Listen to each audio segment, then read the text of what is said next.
With family-centered practice, like I said, we didn't know that we had been doing it all along.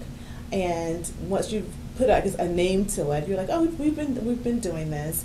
And I think, especially here in Cobb County and in Region 17, we're so fortunate to have a director, and supervisors and administrators who really hone in on the family and try to make us not see that this is just a number. Or this is the 10th application you received for the day. This is Jane Smith's application, and she's here because she's in need, and so we need to hone in on what her family needs. I mean, if it's by interview or by phone, just talking to her and saying, this is what's going on in your family. What can I do to assist you? What can I add to you? Add to help your family.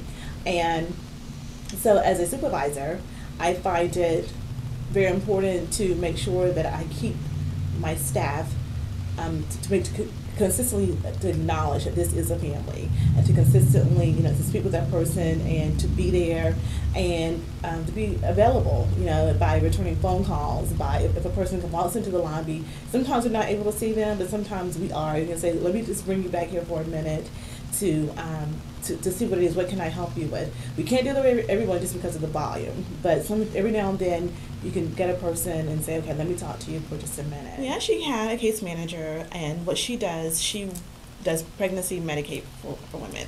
And the woman was not a legal resident, nor was she a U.S. citizen. The case manager actually went out of her way to call the hospital. She called the lady, actually had a midwife, so she called the midwife. We made sure that we got the emergency service dates taken care of, and the woman was actually sent to Grady Hospital, and they were able to see her and get her taken care of. And throughout her pregnancy, the pregnancy is actually over. I think she is over. She's had her baby, but the woman is actually still calling the case manager, just for different, she helped her out so much. I guess she's like, what other resources are now available to her? And sometimes, it's when you look at, you're thinking, I don't have time because I have so many applications or so many other people in need. But just taking that extra time, those extra few minutes, and say, okay, this is a person who really needs help. She's not eligible for the regular services that we provide, but perhaps I can share other resources that we do have available to her, and she was able to help her out a lot. I have received a phone call from a customer who was very, very, very satisfied with the way the case manager handled her case. The case manager is she's very caring. She's very, she goes that extra mile. And the customer was very excited that had a sick child who needed desperate attention. I think there was a broken bone, and the child needed to be seen immediately.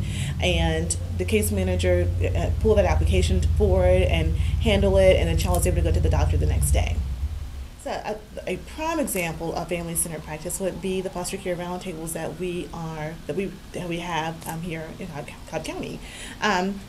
It involves case managers, it involves supervisors, administrators, it involves the field program specialists, it involves the families, and even outside people as well.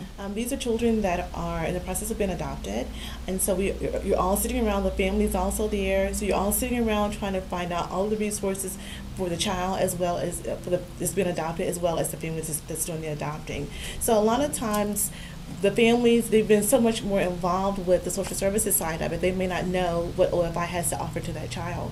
So by participating in the roundtables, we can say this is what we have available in OFI, whether that child is actually eligible for Medicaid, TANF, or even food stamps if the family is eligible for that.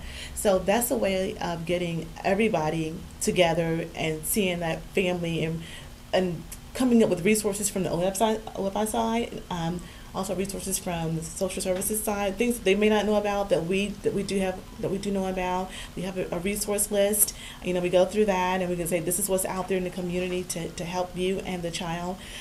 So the roundtables have been really great in making sure that that child and that family is taken care of in every way possible that we can provide.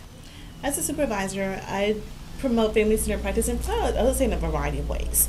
Definitely at unit meetings, definitely at monthly conferences, but also I have an open door policy. So the case managers can come in and talk to me at any time.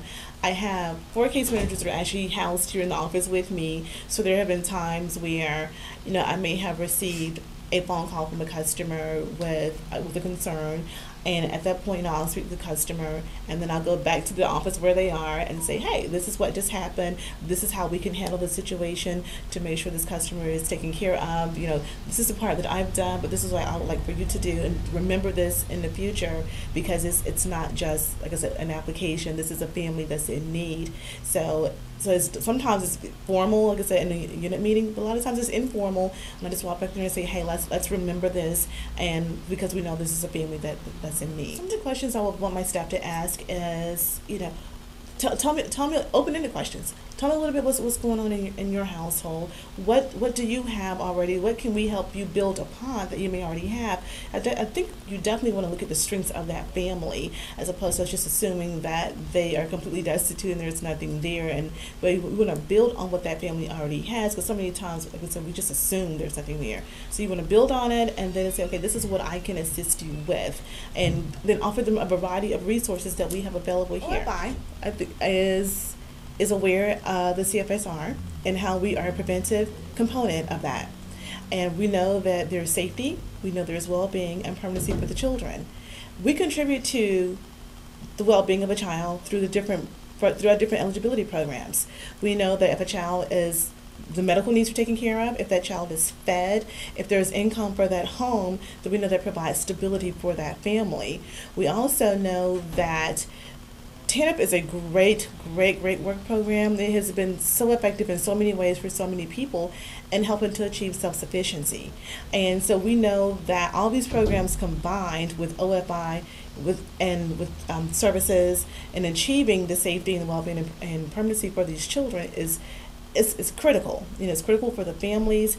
It is the best way to build stability for that family, and we want to be there to assist the family and then make sure that they move on, but as they move on, that they are healthy and they're stable.